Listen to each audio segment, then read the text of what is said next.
Hello, my name is Elizabeth Mishoe and I'm a nurse practitioner student at Auburn University. Today I will be performing a head-to-toe assessment on my father, Clark. For the purposes of this video, I will have him stay fully clothed. If we were in a more private setting, I would have him put on a gown so I could better assess his skin and listen to his lungs and his heart sounds more clearly. I'm going to start by assessing his general appearance. Before I entered the room, I did perform hand hygiene. I already assessed his vital signs, his height, weight, and did a Snellen chart exam, which assesses the optic cranial nerve, which is cranial nerve 2. He has 20/20 vision, and his vital signs and height and weight were within normal limits for his age. I'm going to start by just looking at his general appearance. He is well dressed for the weather. His skin is pink, warm to the touch. And I'll start by looking at his face. His facial symmetry is intact. I'll palpate and inspect his hair. It is evenly distributed, and I don't know any lumps, lesions, or abnormalities with that. I'm going to assess cranial nerve 7, which is the facial nerve. I will get him to frown, smile, stick out your tongue. Okay, and that seems to be intact with no abnormalities. I'm just going to inspect his neck. I don't notice any abnormalities with that. He does have some facial hair that I will note, but he is well groomed. I will be assessing his eyes. I will first do use a pen light to assess for perla. I want to make sure the pupils are equal, round, and reactive to light. Normally, I would turn the lights off for this assessment so I could better inspect that. However, for the purposes of this video, I'm not going to do that. All right, I'm just going to look in one eye at a time. Okay. They're equal, round, and reactive to light, approximately 3 millimeters in size. So that assesses oculomotor and the trochlear cranial nerves. That's 3 and 4. But I'm also going to have to perform the H test, which assesses the eye movement. So people typically like to move their head up and down with this, but for this I'm going to keep my hand on his head so he wants to only follow me with his eyes. If you will, I'm going to get you to follow me with just your eyes while I'm with my pen light, okay?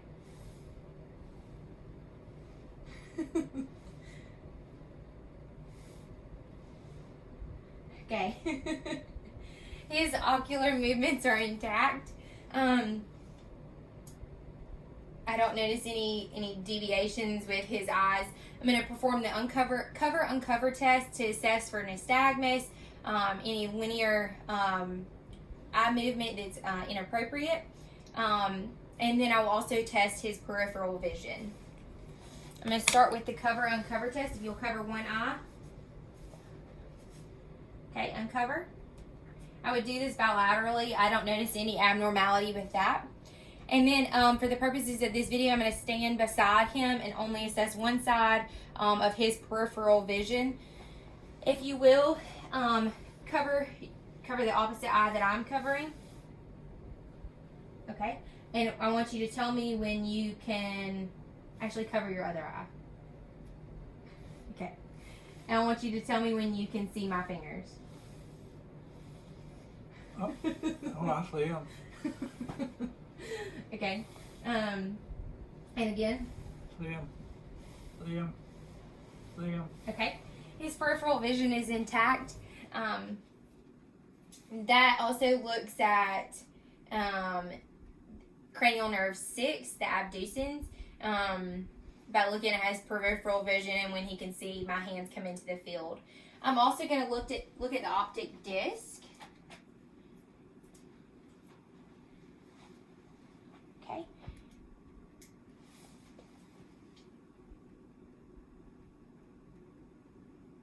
I don't notice any blurred lines around his eyes, any hemorrhages or abnormalities in there at all. Next, I'll assess his ears. I'm going to look at the outside, inspecting for symmetry. Also, then I'll look at the internal ear, assessing the tympanic membrane. I would normally do this bilaterally, but for the purposes of this video, I'm only going to do one side. So I'm checking the outside. I do notice some hair growth.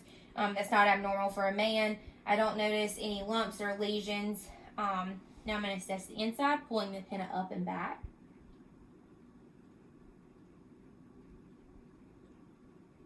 Okay, and I do see the tympanic membrane. It is pearly gray. Was there any tenderness on your ears? No. Okay. I will also check the inside of his nose, checking for a deviated septum. I would do this on both sides. And these mucosal membranes in his nose are pink. No dryness noted. I'm going to check to make sure you can sniff. Okay. I would do this bilaterally. I am going to do a smell test as well. Cover your eyes. Okay. And I'm going to check one side. I'm going to close it. What do you smell? Something menthol type. It's peppermint. That is correct. I'm going to have you smile for me. I'm going to check the inside of your mouth. All teeth are present. I don't know. His gums are pink. So open up and say ah. Ah. Ah. Ah. Okay. Gag reflex is intact. That tests for cranial nerve 9, the glossopharyngeal. I would also have him do a taste test for me to assess for that cranial nerve as well. I did note that the uvula moved up and down, which assesses cranial nerve 10, which is the vagus nerve. I also need to palpate his temporomandibular joint for clicking or any abnormality with that, or pain or tenderness. You'll open your mouth, close. Any pain with that? Oh, no. Okay. I do know that his trachea is midline. I'm going to assess the thyroid gland as well. I'm going to place my hand on the thyroid gland and have you swallow. Okay. I don't notice any abnormalities. No nodules or tenderness there. Was there any tenderness No. with swallowing? Okay. The hypoglossal cranial nerve is cranial nerve 12. I already had him stick out his tongue, but I'm gonna get you to stick it out again. Move it up, down, side to side. Okay, cranial nerve 12 is intact. I will assess his neck muscles at this time. This is assessing cranial nerve 11, the accessory. I'm gonna get him to push on my hand. Good. I would do this bilaterally, and I'm gonna get you to shrug your shoulders as well. Push up. Good. Okay. That is intact as well.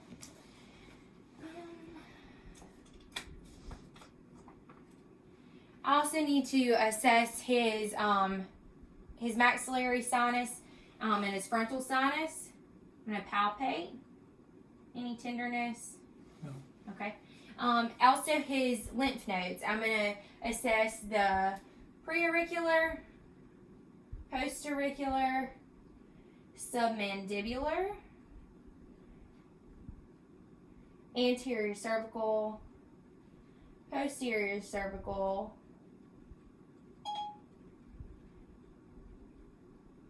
I found an answer. It's displayed on your iPhone. please ignore my phone. It picked up something that I said. And then also the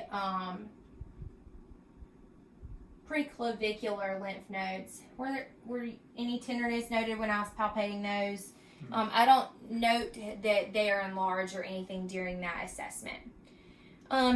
Moving on from there, I'm going to have him breathe in. First of all, I'm going to inspect the symmetry of his breathing, making sure he's not in any distress. I don't note any abnormalities with that. I'll assess the symmetry by having him take a deep breath. I'm going to place my hands on the back side of his rib cage and have him breathe in and out and make sure that it symmetrically expands. Take a deep breath. And in or out. There we go. He expands symmetrically. I'm going to percuss and palpate on his back posteriorly, and then I will auscultate his breath sounds as well. Any tenderness back here? CVA tenderness? No. Okay. Good deal. I'm going to percuss. I want to hear resonance. If I were to hear dullness, that might be an abnormality within his lungs.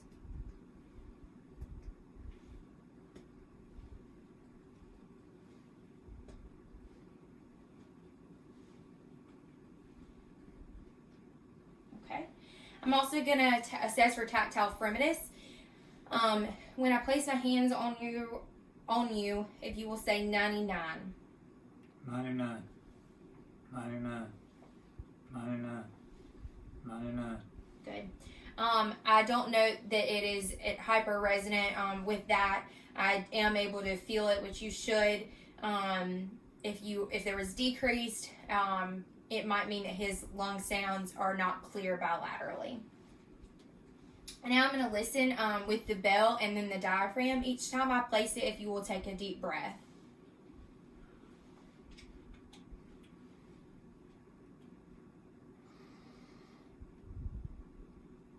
Okay. And again. Okay. And again. Okay. And again. Okay. One more time. Well, two more times. Okay. Okay. Good. I'm going to do this again with the bell. Okay. Good.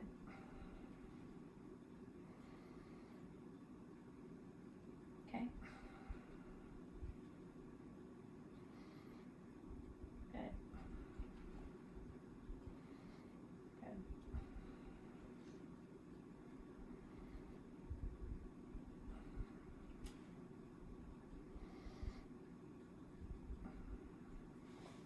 His breath sounds are clear bilaterally. I don't know any abnormality, adventitious breath sounds throughout the assessment. Moving on to the anterior side, I'm just going to inspect. Like I said, I don't know that he is having any difficulty breathing. I will perform tactile firmness on the front side, assessing for that. If you would just say 99 for me. 99. Okay. 99. 99. Okay. No abnormalities. I will listen with the bell and the diaphragm again, anteriorly.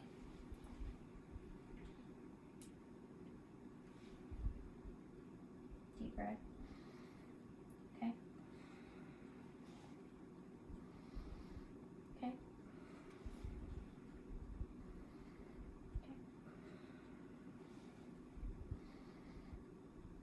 Okay.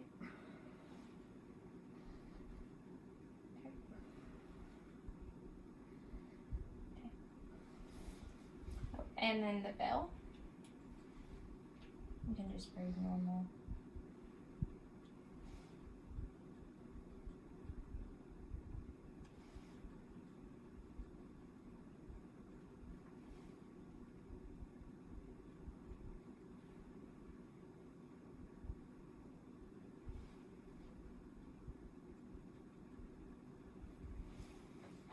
Okay.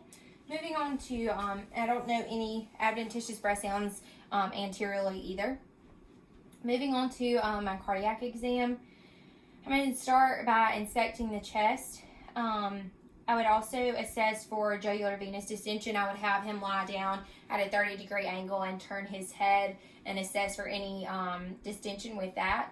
However, I do not have a hospital bed present at this time to adequately sit him at a 30-degree angle, but I will have you turn your head to the side, and I don't know any abnormalities or anything as far as jugular vein right now, so that's good. Okay. I will start by percussing chest sounds.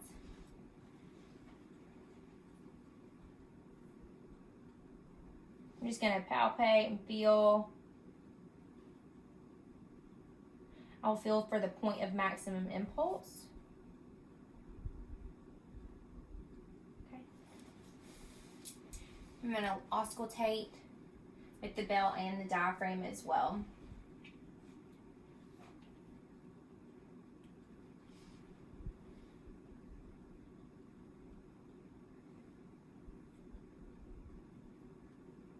Aortic.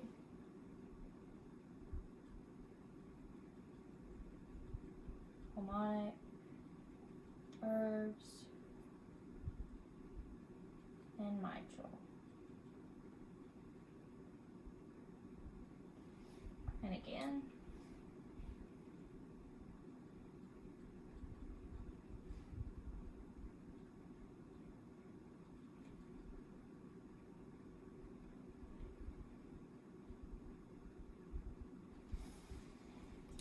I do note a normal S1 and S2 sound. No S3 or S4 is present. No rub or friction noted on auscultation. I will palpate all of his peripheral pulses. I will start by assessing his carotid pulse. I will only assess one side at a time, but I would assess this bilaterally as well. I will also auscultate this to make sure that there is no bruit present.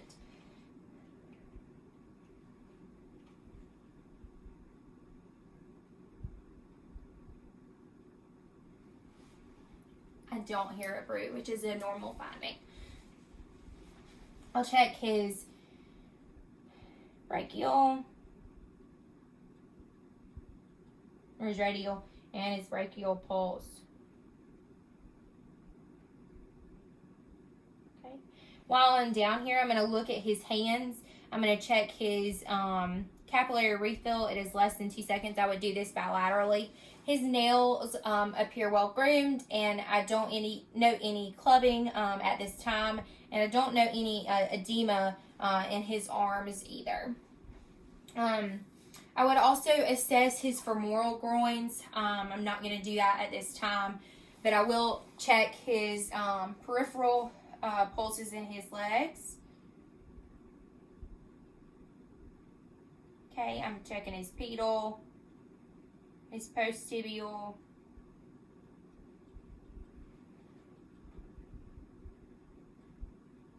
all pulses are 2+ normal. I don't know any bounding pulses at this time.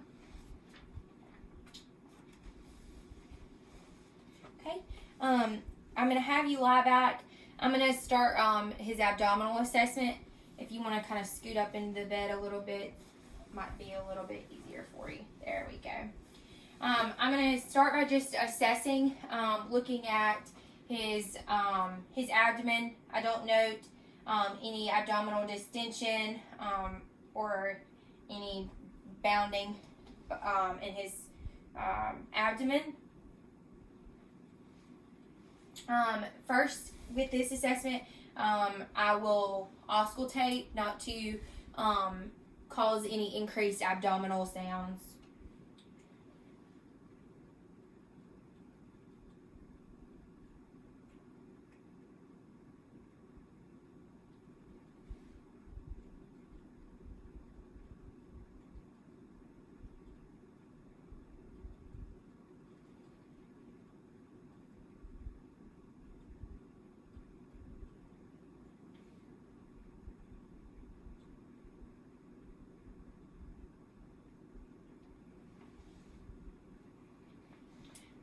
He does have equal sounds in all 4 quadrants of his abdomen. Then I will percuss his abdomen. You want to hear dullness over those vital organs. I'm going to palpate and see lightly if he has any tenderness, noting his facial expressions. Any tenderness with that? Okay. I would also assess to see if I can palpate his liver. I'm not able to. And his spleen. I could also do that with his kidneys as well. On deep palpation, I'm checking to see if I feel the aorta or any distension present or tenderness. I don't know any abnormalities with that either. Let's see. Okay. Like I said, I would normally assess femoral arteries, but at this time I'm not going to do so to maintain his privacy. While he's lying down, I'm going to assess his motor function. When he walked in, I didn't notice an abnormal gait. He needed no assistance walking in with cane, crutches, or anything like that. I'm going to assess, I'm going to get you to bend one leg up for me. Good. How far can you? There we go. And out. And in. And extension. Okay. I'm going to get him to abduct and adduct. Okay. I'm also going to get him to pull on, you can't, let's see if we can see this. I'm going to get him to pull on my hand with his foot. Good. All right, and press on it like you're pressing on a gas pedal. Good. He's got good strength in his feet, 5 out of 5. Squeeze my hands for me. Good. He's got 5 out of 5 grip strength as well. While you're lying there, I'm going to get you to take one of your feet and rub it down your shin. Good deal. Okay, I'm going to get you to sit up for me. That's just assessing his motor function.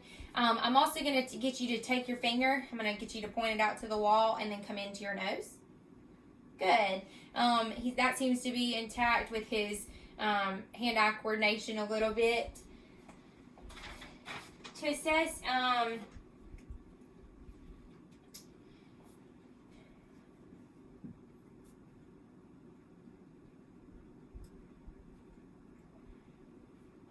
assess his sensation, I'm going to assess dull, soft, and sharp touch to upper and lower extremities as well as his face to make sure that is intact.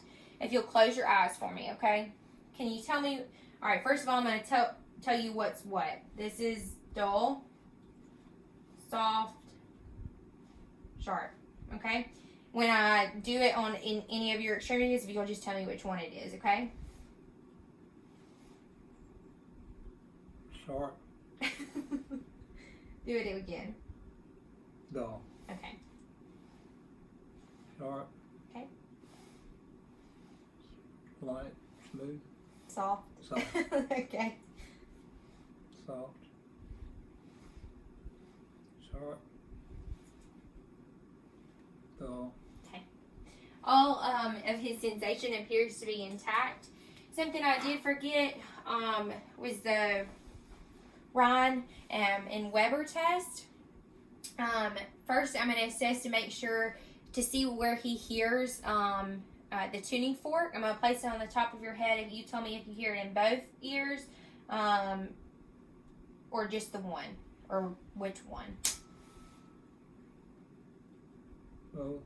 Good. Then I'm going to place it on the mandibular joint and see whether his air and bone conduction are equal or if air conduction is greater than bone. You just tell me when you can't hear it any longer.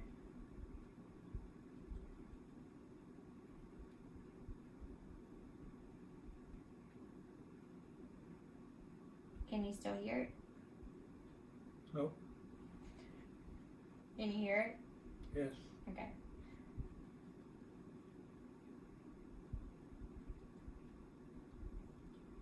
Can you still hear it? Yes.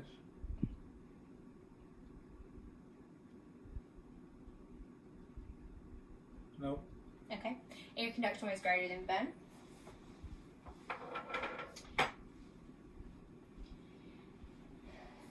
Another test that we need to do is checking cranial nerve 8, the vestibulocochlear. I'm going to I can do this two ways. The Romberg test, which I will perform, and also the whisper test. I'm going to see if he can tell me what I'm whispering in one of his ears.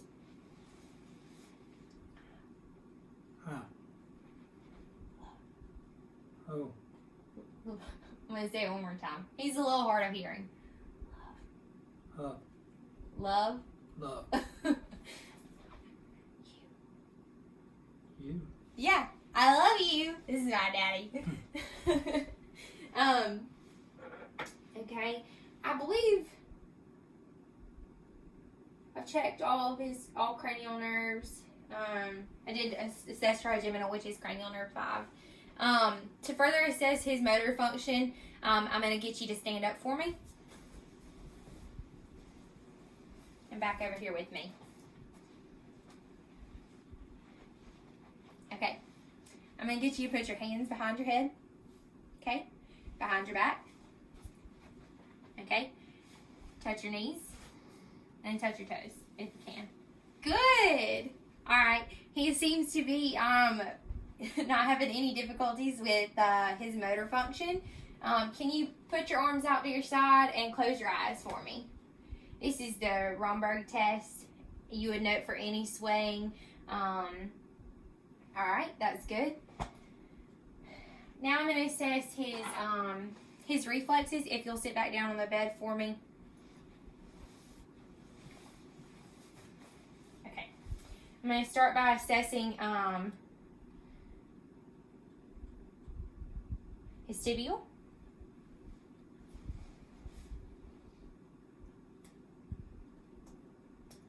Okay. You want to know if they have any movement whatsoever. I'm going to get you to place your arm like this in mine. Just relax your hand. Brachial. Okay. You're good. It's right there. Brachioradialis. Okay. I'm going to get you, can you sit back a little bit further so I can get your knee real good? His patelloreflex. Okay.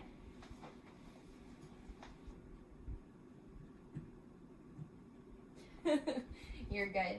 I also checked his Achilles. It is intact. I apologize, the video can't be a little bit lower. All reflexes were present, 2+, no abnormalities with those.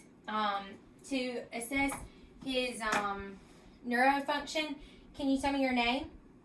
Clark Mishoe. Okay. What is today's date? April 27th. I had to check. Yeah, it's the 26th. But he's close. What? Yeah, you said the month. What was the most recent holiday that we had?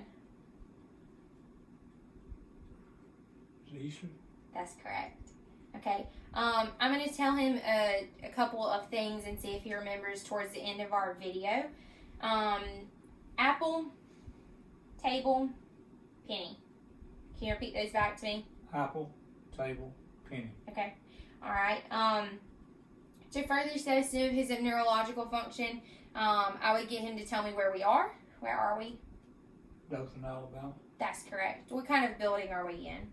In our residence. That's right. We're where we live. Let's see. Trying to think if I missed anything.